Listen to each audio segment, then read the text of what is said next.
ఇంకోసారి వాడింటికి వెళ్ళిన వాడితో మాట్లాడినట్టు తెలిసిన నిన్ను చంపేస్తా అని శైలకు వార్నింగ్ ఇస్తుంది వరాలు. అవునా? చంపేస్తావా? ఎలా చంపేస్తావో నేను కూడా చూస్తా వెళ్తా అని శైలు అంటుంది వరాలతో. దీంతో వరాలకి కోపం వచ్చి పిచ్చ కొట్టుడు కొట్టేస్తుంది. బిడ్డను చంపేస్తావా అని శైలు ఫాదర్ అడ్డుకుంటాడు. మీ గారాబం వల్లే అది ఇలా తయారైంది. మీ వల్లే ఇదంతా జరిగింది అని వరాలు కుమిలి కుమిలి ఏడుస్తూ ఉంటుంది. నన్ను మాత్రమే చంపడం ఎందుకు? వీణ్ణి కూడా చంపు అని చెప్పి లోపలికి వెళ్ళిపోతుంది వాళ్ళ అన్నను చూపిస్తూ శైలు. ఇక చక్రి, కేశవ, కన్న, మహా అందరూ కలిసి క్యారమ్ బోర్డ్ ఆడుతూ ఉంటారు. అలా బయటకి వెళ్ళే ప్లాన్ వేద్దాంరా, మీ వదినను అడుగు అని కన్నతో చక్రి అంటాడు. బయటకు వెళ్దామని అన్నయ్య అంటున్నాడు అని మహాతో కన్న చెప్పేస్తాడు.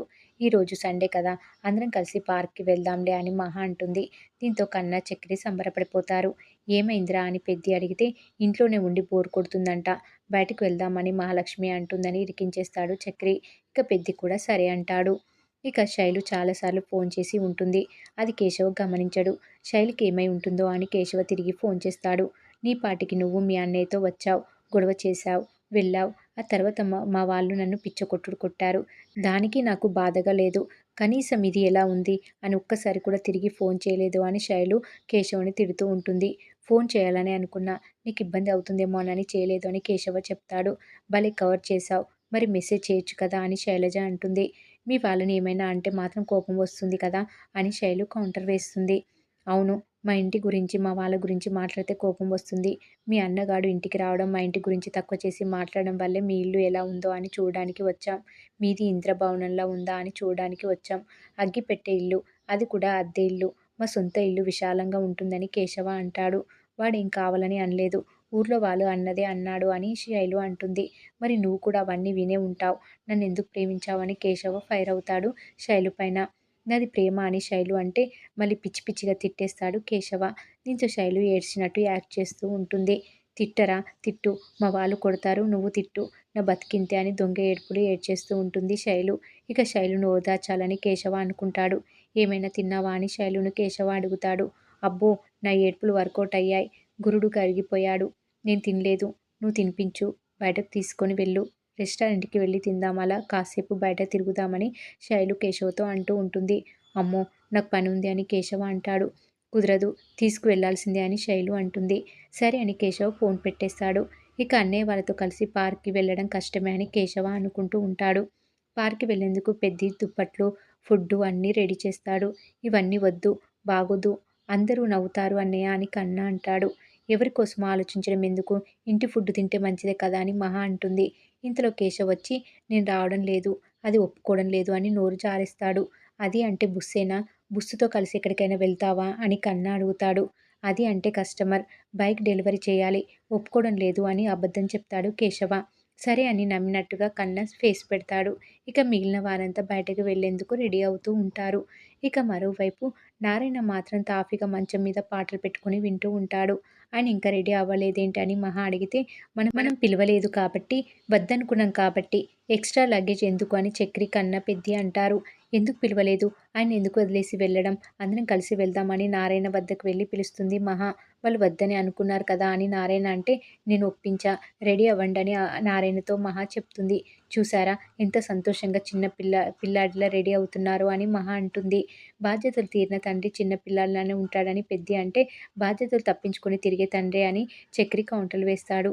ఇప్పుడు అదే టాపిక్ అని మహా కౌంటర్లు వేస్తుంది. ఇంతలో అక్కడికి మనీషా కూడా వస్తుంది. ఇక అందరు కలిసి పార్క్కి వెళ్తారు. అక్కడ టికెట్ల కోసం లైన్లో నిల్చుంటాడు చక్రి.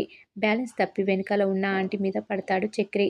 సారీ అండి అని చక్రి అంటే పర్లేదు అని ఆంటీ అంటుంది.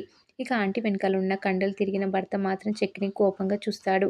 ఇక ఇంకోవైపు నుంచి మందు బాటిల్ని సెక్యూరిటీ వాళ్ళు కనిపెట్టకుండా ఉండేందుకు మహా హ్యాండ్ బ్యాగ్లో ఆమెకు తెలియకుండా వేసేస్తాడు నారాయణ. ఇక మళ్ళీ తెలియకుండా తీసుకోవాలని నారాయణ ప్రయత్నిస్తాడు. మందు తెచ్చావా అని కన్న అనుమానిస్తుంటే మా సుపుత్రుడు అలాంటి వాడు కాదు అని గుడ్డిగా నమ్మేస్తూ ఉంటుంది మహా. కన్నగాడు చెప్పినట్టు తీసుకొచ్చారా, తీసుకురాలేదు కదా అని మహా అడుగుతుంది నారాయణని. అది శివంగి బ్యాగ్లోనే ఉందని తెలిస్తే నన్నేం చేస్తుందో అని నారాయణ అనుకుంటాడు. నేను తీసుకురాలేదమ్మా అని కవర్ చేస్తాడు నారాయణ. ఇక వీళ్ళు స్నాక్స్ చూసి అమ్మడానికి పెట్టి ఉంటారని ఓ 2 ఇవ్వమని ఒక అతను అడుగుతాడు. నేను ఇంట్లోనే చెప్పా కదా ఇలాంటి జరుగుతుందని అని కన్న కోపంగా అంటాడు. ఇక నారాయణ ఏమో టైం చూసి బ్యాగ్లో ఉన్న క్వార్టర్ బాటిల్ నొక్కేయాలని చూస్తూ ఉంటాడు. ఇక శైలు, కేశవ కూడా అదే పార్క్కి వస్తారు. పొదల చాటున వెళ్ళి కూర్చుందామని శైలు చెప్తుంది. ఇంకోవైపు మహా హ్యాండ్ బ్యాగ్‌ని నారాయణ సంపాదిస్తాడు. సరిగ్గా చేతులు లోపల పెట్టే టైంకి చక్రి చూసి రచ్చ చేస్తాడు. అందులో నా ఆస్తి ఉందని నారాయణ అంటే మహా ఆ క్వార్టర్ బాటిల్‌ని చూస్తుంది. ఇదేనా మీ ఇదేనా మీ ఆస్తి? పబ్లిక్ ప్లేస్‌లో తాగడం తప్పు. నా బ్యాగ్‌లో వేశారు. దొరికితే పరువు పోయేది అని మహా అంటుంది నారాయణతో. ఇక పెద్ది, చక్రి, కన్నా ఇలా అందరూ నారాయణను తిడతారు. ఇంటికి వెళ్ళేవరకు ఇది నీకు ఇవ్వను అని లోపల పెట్టేస్తుంది మహా. దీంతో హట్టయ్యా అని దూరంగా వెళ్లి నిల్చుంటాడు నారాయణ. మరి ఏం జరగబోతుంది అనేది రాబోయే ఎపిసోడ్‌లో తెలుసుకుందాం. నర్మదను చెంపదెబ్బ కొట్టినందుకు కిచెన్‌లోకి వెళ్లి నర్మదకు సారీ చెప్తుంది వేదవతి. సారీనే గవర్నమెంట్ కోడలా! నిన్ను కొట్టి నేనెంత బాధపడ్డానో తెలుసా? కావాలంటే అబద్ధపు మెషిన్ తెప్పించి చూడు నీకే తెలుస్తుంది అంటూ ప్రేమగా అడుగుతూ ఉంటుంది వేదవతి నర్మదని.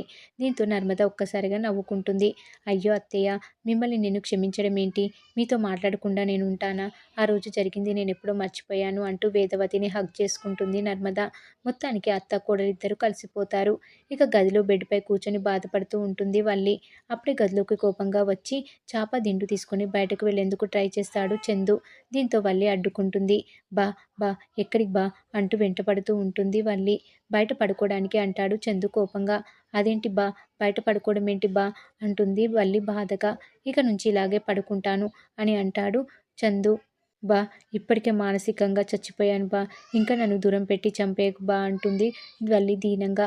ఏంటి నువ్వు మానసికంగా చనిపోయావా? నువ్వు కాదు నన్ను, నన్ను మానసికంగా చంపేశావు. నమ్మిన మా వాళ్ళందరినీ చంపేశావు అంటాడు చందు కోపంగా. అది కాదు బా ఏదో మా అమ్మ వాళ్ళ మాటలు విని బుద్ధి తక్కువై తెలియక అంటూ ఉంటుంది వల్లి. ఏయ్ తెలియక కాదు తెలిసే, తెలిసే ఒక ప్లాన్ ప్రకారం మీరందరూ కలిసి మమ్మల్ని మోసం చేశారు అని అంటాడు చందు కోపంగా. అయ్యో! అది కాదు బా నేను చెప్పేది విను బా అంటూ ఏడుపు స్టార్ట్ చేస్తూ ఉంటుంది వల్లి. ఛీ ఆపింక. ఇంకా అబద్ధాలు చెప్పడానికి నీకు సిగ్గు లేకపోవచ్చు.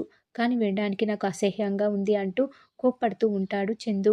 అయ్యో! ఒట్టేసి చెప్తున్నాను బా అంటుంది వల్లి. ఏయ్! చంపేస్తాను. దొంగ ఒట్లు పెట్టావంటే చంపేస్తాను. ఏంటి? ఏమన్నావు?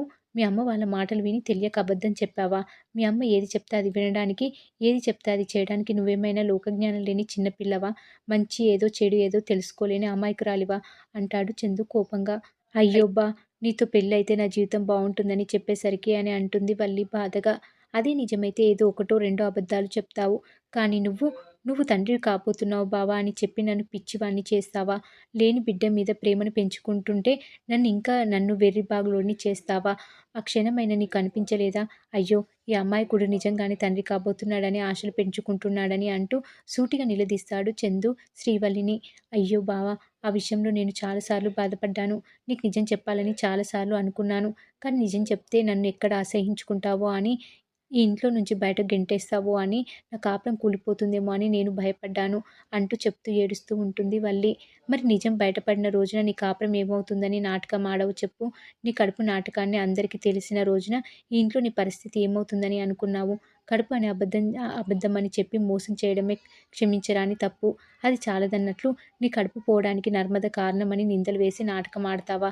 సిగ్గు అనిపించలేదా? అసహ్యం అనిపించలేదా? అంటూ నిలదీస్తూ ఉంటాడు చందు శ్రీవల్లిని. అది కూడా నా కాపురాన్ని నిలబెట్టుకోవడానికే బా అంటుంది వల్లి. అందుకని చెల్లెల్లాంటి తోటికోడల్ని బలి చేయాలని చూస్తావా? అంటాడు చందు. అది కాదు బా నాకు గత్యంతరం లేక అంటుంది వల్లి. ఏయ్! మాట్లాడకు, మాట్లాడకు. మాట్లాడితే కా కాపురం కోసం అని అంటావు. పెళ్లి అనేది ముడిపడేది నమ్మకంతో. పునాది లేని ఇల్లు ఎలాగైతే నిలబడదో, అలాగే నమ్మకం లేని కాపురం కూడా అలాగే నిలబడదు. మరి ఇన్ని అబద్ధాలతో, ఇన్ని మోసాలతో కాపురం ఎలా నిలబడుతుంది అని అనుకున్నావు? ఇద్దరు వ్యక్తులు ఒకరి కోసం ఒకరు నూరేళ్లు సంతోషంగా బతకాలని చెప్పేదే పెళ్లి. మరి నా జీవితంలో సంతోషం లేనప్పుడు, నా జీవిత భాగస్వామి అబద్ధమైనప్పుడు, మరి బంధం నూరేళ్లు ఎలా సాగుతుంది అని అంటాడు చందు శ్రీవల్లితో. బా బా నన్ను దూరం పెట్టకు బా అంటూ వేడుకుంటూ ఉంటుంది వల్లి. దూరం పెట్టడం కాదు, ఆల్రెడీ నా జీవితంలో నువ్వు దూరమైపోయావు అని అంటాడు చందు. ప్లీజ్ బా నీకు దండం పెడతాను బా అలా అనకు బా అంటూ ఏడుస్తూ ఉంటుంది శ్రీవల్లి. చూడు నా జీవితంలోనే పెళ్లి వద్దు అనుకున్నాను. కానీ పెద్ద కొడుకుకు పెళ్లి చేయలేకపోతున్నానని మా నాన్న పడుతున్న బాధ చూడలేక నీతో పెళ్లికి ఒప్పుకున్నాను. నా పెద్ద కొడుక్కి ఉత్తమమైన భార్యని తీసుకొచ్చానని, ఈ ఇంటికి మంచి కోడల్ని తీసుకొచ్చానని మా నాన్న భ్రమలో బతుకుతున్నాడు. నీ గురించి, నీ మోసాల గురించి, నీ నాటకాల గురించి తెలిస్తే ఆ క్షణమే మా నాన్న గుండె ఆగిపోతుంది. ఆ ఒక్క కారణమే నిన్నిక్కడికి రానిచ్చింది అని అంటాడు చందు కోపంగా. బా ప్లీజ్ ఇంకెప్పుడు అబద్ధం చెప్పను. ఇంకెప్పుడు మోసం చేయను. నన్ను దూరం పెట్టబ్బా అంటూ ఏడుస్తూ ఉంటుంది వల్లి. నేను చూస్తుంటే నువ్వు చెప్పిన అబద్ధాలు, నువ్వు చేసిన మోసాలు అన్నీ గుర్తుకొస్తున్నాయి. అలాంటిది నీతో మనసు చంపుకొని కాపురం చేస్తానని ఎలా అనుకుంటున్నావు అంటాడు చందు. అయ్యో బా! నేనిదంతా చేసిందే నీకోసం బా! అలాంటప్పుడు నువ్వు నన్ను దూరం పెడితే అంటుంది వల్లి బాధగా. నువ్వు దూరం పెట్టడం కాదు, భార్యగా కూడా చూడను. అందరి ముందు నువ్వు జస్ట్ భార్యవి. గదిలో కాదు, నా జీవితంలో కాదు. మన మనసుల మధ్య ఒక కనబడని గీత ఉంటుంది. అది ఎప్పటికి చెరిగిపోదు. తిరిగి నా మనసులోకి నువ్వు చేరలేవు. అది గుర్తుపెట్టుకో అని బయటకు వెళ్ళిపోతాడు చందు కోపంగా. దీంతో వల్లి కుమిలి కుమిలి ఏడుస్తూ ఉంటుంది. ఇక మరోవైపు గదిలో ఆలోచిస్తూ కూర్చుంటూ ఉంటుంది ప్రేమ. కింద పడుకున్న ధీరజ్ ప్రేమను అలా చూసి ఆశ్చర్యపోతాడు. ఒసే రాక్షసి, నిద్రపోకుండా ఏం చేస్తున్నావే? కొంపదీసి క్షుద్ర పూజలు, మంత్రశక్తులు ఏమైనా ప్లాన్ చేస్తున్నావా ఏంటి? అని అడుగుతాడు ధీరజ్. ఎలా నిద్రపోనురా రేయ్! మనసు నిండా బాధ ఉన్నప్పుడు కంటి మీదకు నిద్ర ఎలా వస్తుందిరా? అని అంటుంది ప్రేమ. బాబోయ్! ఇంత పసి వయసులో అంత బీభత్సమైన వేదాంతం వరదలా బురదలా తన్నుకొస్తుందంటే మామూలు విషయం కాదు. అసలు నీకు నిద్ర పట్టకపోవడానికి కారణం ఏంటే? అంటాడు ధీరజ్ దగ్గరికి వెళ్ళి. రేపు అమూల్య కేసు హియరింగ్ ఉంది కదా! అటువైపు అన్నయ్య పుట్టిల్లు, ఇటువైపు అత్తిల్లు అంటుంది ప్రేమ బాధగా. ఒసే రాక్షసి, ఇలా రావే అంటూ దగ్గరికి తీసుకుంటాడు ధీరజ్. ఒరేయ్! ఒకవైపు నా పరిస్థితి చూస్తూ కూడా ఇలాంటి పరిస్థితిలో నీకు హగ్గులు ముద్దులు కావాల్సి వచ్చిందేంట్రా? అంటుంది ప్రేమ కోపంగా. అది కాదే, ఇలా రావే. జనరల్గా అయిన వాళ్ళు క్షమించరాని తప్పు చేసినా సరే వాళ్ళకి శిక్ష పడకూడదని కోరుకుంటాం. అలాంటిది తప్పు చేసింది సొంత అన్నయ్య అని తెలిసినా సరే శిక్ష పడాలని మా వైపు నిలబడి మాట్లాడావు చూడు, అప్పుడే మనసులో ఇంకో మెట్టెక్కేశావు అంటూ ప్రేమగా దగ్గరికి తీసుకుంటాడు ధీరజ్ ప్రేమని. నీ బాధను, నీ పరిస్థితిని అర్థం చేసుకోగలను. కానీ ఏం జరిగినా తీసుకోక తప్పదని నువ్వు అర్థం చేసుకోవాలి అంటాడు ధీరజ్ ప్రేమతో. రేయ్! నేను కూడా కోర్టుకు రానా? అంటుంది ప్రేమ. వద్దే బాబు, రేపు మీ నాన్న ఎలా బిహేవ్ చేస్తాడో అర్థం కాదు. ఇంకా నువ్వు అక్కడే ఉంటే నిన్ను చూసి ఇంకా రెచ్చిపోతాడు. దానివల్ల నువ్వు ఇంకా బాధపడతావు. దా, ప్రశాంతంగా పడుకో అంటూ ప్రేమను నిద్రపుచ్చుతాడు ధీరజ్. మరోవైపు తెల్లవారగానే వేదవతి ఇంటికి నలుగురు స్త్రీలు వస్తారు. వేదవతి వదిన, నా కోడలు నెల తప్పింది. నీకు తెలుసు కదా వదిన, మా కోడలితో మా ఊరు గ్రామదేవతలకు పూజ చేయించాము. అమ్మవారి పసుపు కుంకుమలు నీకు ఇచ్చి వెళ్దామని వచ్చాను. ఈ పసుపు కుంకుమలు పూజ గదిలో ఉంచండి. అమ్మవారి ఆశీస్సులతో మీ ఇల్లు పిల్ల పాపలతో పచ్చగా ఉంటుంది. అమ్మ ఇలా రా అమ్మ అంటూ అక్కడే నిలబడిన శ్రీవల్లిని పిలుస్తుంది పక్కింటావిడ. దీంతో దగ్గరికి వస్తుంది వల్లి. కొంగు పట్టమ్మ, పసుపు కుంకుమ తీసుకుందువు గాని అంటూ పసుపు కుంకుమ వల్లికి ఇవ్వబోతుంది. ఆగండి ఒక్క నిమిషం. నర్మద, నర్మద అంటూ పిలుస్తుంది వేదవతి. దీంతో నర్మద వచ్చి ఏంటత్తయ్య అని అడుగుతుంది. కొంగు పట్టి పసుపు కుంకుమ తీసుకో అంటుంది వేదవతి. అదేంటి వదిన, పెద్ద కోడలిని కాదని రెండో కోడలిని తీసుకోమంటున్నారేంటి అని అడుగుతుంది పక్కింటావిడ. పెద్ద కోడలంటే పెద్ద కొడుకును పెళ్లి చేసుకోవడంలోనో లేదంటే వయసులోనో కాదు, ఇలాంటి బాధ్యతలు చూసుకోవడంలో, పెద్ద మనసు ఉండడంలో ఉంటుంది అంటుంది వేదవతి. అత్తయ్య, పర్లేదు, వల్లి అక్కను తీసుకొనివ్వు అంటుంది నర్మద. నాకు తెలియదా, నాకు తెలియదా, ఇంటి పెద్దకి ఏం చేయాలో ఏం చేయకూడదో నాకు తెలియదా? నోరు మూసుకొని నేను చెప్పింది చెయ్యి అంటుంది వేదవతి కోపంగా. దీంతో నర్మద పసుపు కుంకుమ తీసుకుంటుంది. వదిన, నీ చేతులతో నీ కోడలకు బొట్టు పెట్టు అంటూ కుంకుమనిస్తుంది పక్కింటావిడ. కుంకుమ తీసుకుని నర్మద ప్రేమలకు బొట్టు పెడుతుంది. అదేంటి వదిన, పెద్ద కోడలికి బొట్టు పెట్టలేదు అని అడుగుతుంది పక్కింటావిడ. పెట్టించుకునే అర్హత ఉండాలి కదా, మీరు వెళ్ళండి వదిన అంటుంది వేదవతి. దీంతో అందరూ వెళ్ళిపోతారు. వేదవతి కోపంగా బయటకు వెళ్తుంది. వెనకే వెళ్ళిన వల్లి అత్తయ్య అంటూ వేదవతి కాలు పట్టుకొని క్షమాపణలు కోరుతుంది. దీంతో వేదవతి చీదరించుకుంటూ దూరం కొడుతుంది. అత్తయ్య, నన్ను క్షమించత్తయ్య, ప్లీజ్ అత్తయ్య. అత్తయ్య, ఒకప్పుడు అమ్మలాగా నాకు ప్రేమను పంచారు. ఇప్పుడు ఒక్కసారిగా ఇంత ద్వేషిస్తుంటే తట్టుకోలేకపోతున్నాను. నా మీద కోపం ఉంటే నన్ను కొట్టండి. అంతేకాని ఇట్ట ద్వేషించకండి అత్తయ్య, నా వల్ల అవ్వట్లేదు అంటూ ఏడుస్తూ ఉంటుంది వల్లి. మిగతా ఇద్దరు కోడల కంటే నీకే విలువ ఇచ్చాను. నా ఇద్దరు కూతుర్ల కంటే నీకే ఎక్కువ ప్రేమను పంచాను. కానీ నా ప్రేమ నీకు పిచ్చితనమైంది. నా మంచితనం నీకు చేతగానితనమైంది. నువ్వు అనుకున్నట్లుగా నీ మీద నాకున్నది ద్వేషం కాదు, అసహ్యం. అది జన్మలో పోదు అంటూ అక్కడి నుంచి వెళ్ళిపోతుంది వేదవతి. దీంతో అత్తయ్య, అత్తయ్య అంటూ ఏడుస్తూ వెంటపడుతూ ఉంటుంది వల్లి. ఈ అసహ్యాన్ని నీ చేతులారా నువ్వే కొని తెచ్చుకున్నావు అని వెళ్ళిపోతుంది వేదవతి. దీంతో వల్లి ఏడుస్తూ నిలబడుతుంది. ఇక తర్వాత వర్షంలో ప్రేమ నర్మదలు దండంపై వేసిన బట్టలు తీస్తుండగా గొడుగు పట్టుకొని వెళ్తుంది వేదవతి. అయ్యో అత్తయ్య, గొడుగు అక్కర్లేదు అంటుంది నర్మద. నా కోడలు ఇద్దరు వర్షంలో తడుస్తూ ఉంటే నేను చూస్తూ ఊరుకుంటానా ఏంటి అంటుంది వేదవతి.